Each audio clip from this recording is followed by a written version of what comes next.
नेमकी काय प्रश्न आहे आणि तुमचं काय म्हणणं आहे?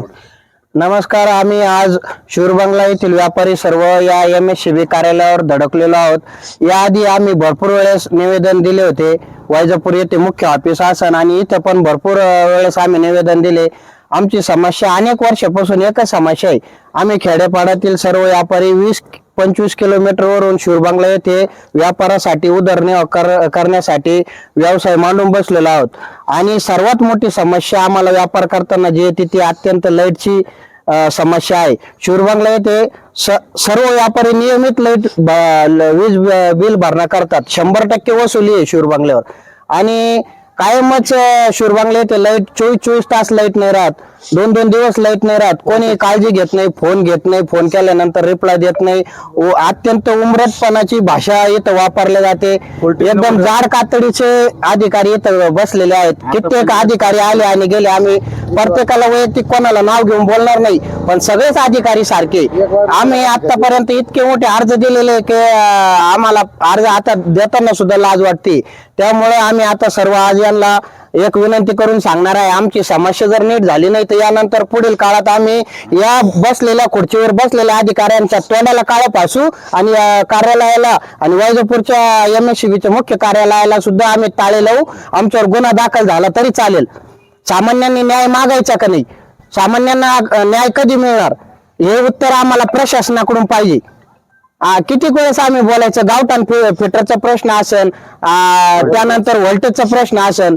आणि आम्ही जर आमच्याकडून वसुली ही लाईट मीटर कमर्शियल स्वरूपात बसवलेले आहेत. आणि लाईटचं जर विचारायला गेलं ते म्हणते तुमचं शेतकरी शेतीची वीज आहे. मग आमच्याकडून वीज बिल वसुली ही व्यापाऱ्याप्रमाणे केली जाते. मीटरचं भाडं व्यापाऱ्याप्रमाणे केलं जातं आणि लोड सेटिंग पण आमच्यावर लादली जाते. हे अत्यंत अन्यायदायक आहे. याच्यावर आम्हाला लवकरात लवकर न्याय मिळावा अशी आम्ही सर्वांच्या वतीने या व्यापारी मित्र मंडळाच्या वतीने विनंती करतो. आज आम्ही शूरबंगला येथील सर्व व्यापारी आणि व्यापारी शूरबंगला कृती समितीचे सर्व संघटना व संघटनेचे अधिकारी येथे आलेले असून आमच्या शूरबंगल्याची जी काही 2 वर्षापासूनची जी लाईटची समस्या आहे ती आम्ही वेळोवेळी निवेदनही दिले, वेळोवेळी येऊन ऑफिसमध्ये विनंतीही केली. पण तरी सुद्धा आमचा शूरबंगला सगळा व्यापारी वर्ग असून आमचे सगळे कमर्शियल मीटर असून आम्हाला वेळेवर लाईट मिळत नाही. लाईट आली बी आता कालपासून लाईट नाही. आज आल्यानंतर ही जी आज आम्ही इथं आलो म्हणून जी लाईट दिली तर त्याचंही व्होल्टेज 80-85 व्होल्टेज आहे. आम्हाला व्होल्टेजही पूर्ण मिळत नाही. 24-24 तास लाईटही मिळत नाही. आणि आमच्याकडून बिलही सुद्धा वेळेवर वसूल केल्या जातात. जर 4-8 दिवस मागं पुढे झालं तर म्हणतात तुमची लाईट कट करू. आणि याचा पाठपुरावा करून सुद्धा आम्हाला जर लाईटच मिळत नसेल तर मग आमच्याकडून हे लाईट बिल वसुली सुद्धा करण्यात येऊ नये. आणि आम्ही लोड शेडिंग का म्हणलं तर ते म्हणतात की तुमची गावची शेतीची लाईट आहे. मग शेतीची लाईट जर असेल तर मग आम्हाला कमर्शियल मीटर का देता? आम्हाला तुम्ही रेसिडेन्शियल मीटर द्या किंवा आम्हाला शेतीचे मीटर आणून आमच्या इथं बसवा. म्हणजे त्याप्रमाणे मग आम्ही बिल भरायचं की नाही भरायचे आम्ही ठरवू. येणाऱ्या काळात जर कधी आम्हाला या लाईटच्या समस्येतून जर दूर केलं, गावठाण लाईट देऊन आणि पूर्ण व्होल्टेज देऊन जर आम्हाला दूर केलं तरच आम्हाला व्यापार करताना आम्हाला सोयीस्कर होईल. आणि ते जर नाही झालं तर यानंतरचं जे आंदोलन आहे ते आम्ही तीव्र छेडण्यात येऊ. येणाऱ्या काळात आम्ही आता 1 वाजता आलो, इथं कुठला अधिकारी उपलब्ध नाहीये. त्यांना विचारलं तर ते अरेरावीची भाषा करतात. आम्हाला रात्रीचे आमच्या पर्सनल फोनवर का तुम्ही फोन करतात अशी भाषा करतात. असं जर घडत असेल तर येणाऱ्या काळात हे आंदोलन तीव्र करण्यात येईल. तरी मी विनंती करतो MSCBच्या सर्व अधिकाऱ्यांना की त्यांनी हा प्रश्न ज्वलंत सोडवावा. नसता पुढची कारवाई काय करायची ते आम्ही येणाऱ्या 2 दिवसात ठरवू. बंगला येथे माझं वेल्डिंग वर्कशॉप आहे. 8 ते 9 वर्षापूर्वी परेशान आहे. लाईट एकदम डिम असते. मला कमीत कमी 200+ व्होल्टेज पाहिजे, त्यानंतर माझा व्यवसाय चांगला चालू शकतो. आणि बंगल्यावर कमीत कमी 7-8 वर्कशॉप आहे, त्यांची पण हीच परिस्थिती आहे. हालाकी याच्या आधी माझा व्हिडिओ काढला गेला होता पण त्याची बी काही दखल घेतली गेली नाही. त्यामुळं MSCBला अशी माझी ही नम्र विनंती आहे का तुम्ही जास्तीत जास्त व्होल्टेज बंगला इथे द्या. व्होल्टेज मिळालं तर नुकसान किती? नुकसान भरपूर होतं. काय दिवस बसलेलो असतो, कामच होत नाही. गिऱ्हाईक वापस जातं.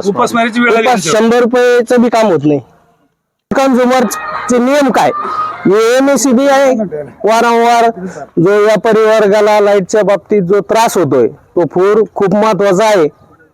तरी सन्माननीय MSCB चे अधिकारी आता आज ओळ साहेब इथं आलेले. ओळ साहेब आम्हाला फोन करून बोलावं लागलं. वास्तविक पाहता ते नव्हते इथं. हे खूप गरजेचा विषय आहे. शिवर बंगला हा खूप महत्वाचं केंद्रस्थान असून तिथं वारंवार म्हणजे 1, 2, 4 दिवसाचा विषय नाही. हा वर्षानुवर्ष बऱ्याच वर्षाचा लाईन व्होल्टेज नाही. बऱ्याच लोकांनी वेल्डिंगचे दुकान आहे, बऱ्याच लोकांचे वॉशिंग सेंटर आहे, बऱ्याच लोकांचं काय त्याला व्होल्टेजच पुरत नाही. व्होल्टेज पुरत नसल्या कारणाने तो व्यापार होत नाही. आणि वरतून हे लोड टाकतात की बा याच्याकडे हे मशीन आहे ते मशीन आहे, त्याप्रमाणे युनिट येतं. बरोबर आहे की नाही. काही ठिकाणी तर अंदाजी युनिट मारली गेलेली बऱ्याच लोकांना. त्याचे पुरावे पण आहे. असं नाही अंदाजी बोलतोय असं विषय नाही. त्याचं बिल पण वसूल केलं पूर्णपणे. तरी आम्ही वारंवार निवेदन दिलेले आहेत. त्याची कुठली काही दखल घेतली नाही.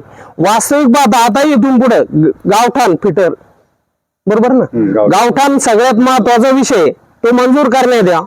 नसता हे आंदोलन आम्ही जसं देशी दारूचं आंदोलन उभं केलं होतं त्याचंच रूपांतर MSCBच्या आंदोलनात होणार आहे. हे तरी साहेबांनी याची काळजी घ्यावी आणि योग्य तो लवकरात लवकर याच्यावर मार्ग काढा. 11 KV शिवर बंगला ही लाईन या सबस्टेशन मधून निघते. ही लाईन शेती प्लस कमर्शियल अशी लाईन आहे. तर सध्या शेतीचा लोड वाढलेला आहे, त्याच्यामुळे व्होल्टेजचा जो विषय आहे तो सध्या भेडसावत आहे. आणि आपल्याकडे लोणी येथे एक प्रकल्प आहे, त्या लोणीचा प्रकल्प सुद्धा बंद पडलेला आहे. 1-2-3 दिवसांनी तो पण चालू होणार आहे. आणि आपला हा जो इथला सुदामवाडीचा प्रकल्प आहे याला पण त्यांनी 31 तारीख डेडलाईन दिली होती की हे पण 2 जे फिडर चालू होणार आहे. कशासाठी की आपल्याला व्होल्टेजचा जो काही म्हणजे ड्रॉबॅक आपला येतोय तो सगळा आपला ड्रॉबॅक भरून निघावा, सगळी फुलफिलमेंट व्हावी म्हणून. तर मग इथलं जर आपलं सोलर चालू झालं तर मग आपला म्हणजे पूर्ण 100% विषय सॉल्व्ह होतो. राहिला विषय आता सध्या चालू करण्याचा, तर सध्या आपण लाईन चालू करतोय. फक्त पुढचा जो शेतीचा भाग आहे तर तो पूर्णतः बंद करून दिवसा जी काही कमर्शियल व्यावसायिक लोक आहे त्यांना आपण व्यवस्थितपणे व्होल्टेज चांगला देण्याचा प्रयत्न करू आणि म्हणजे दिवसा पूर्णपणे चांगली लाईट देण्याचा निश्चित प्रयत्न करू. गावठाणचं काम याच्यामुळे प्रलंबित आहे की त्यांनी काम चालू केलं होतं पण मध्ये ROW आल्यामुळे त्यांना काही ते काम करता आलं नाही. आता इथून पुढे त्यांनी पण सांगितलं होतं की 31 तारखेपर्यंत आम्ही काम करून देतो म्हणून, पण अजूनही तिथपर्यंत त्यांची गाडी रुळावर नाही आलेली आहे. कार्यकाळ किती निवडून दिलेला आहे त्यांना? मार्च पर्यंत त्यांचा कार्यकाल आहे.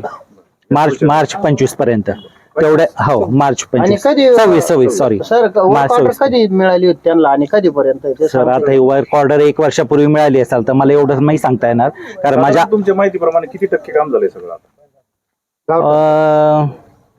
70% काम झालेलं आहे. नाही कशाचं नाही, आपल्या 3 लाईन आहेत ना. आता प्रश्न साधारण किती शिवर बंगल्याचा विषय 1 महिन्यामध्ये आपण शिवर बंगल्याचं तरी त्याचं पूर्णपणे म्हणजे गावठाण चालू करायचा प्रयत्न करू निश्चित.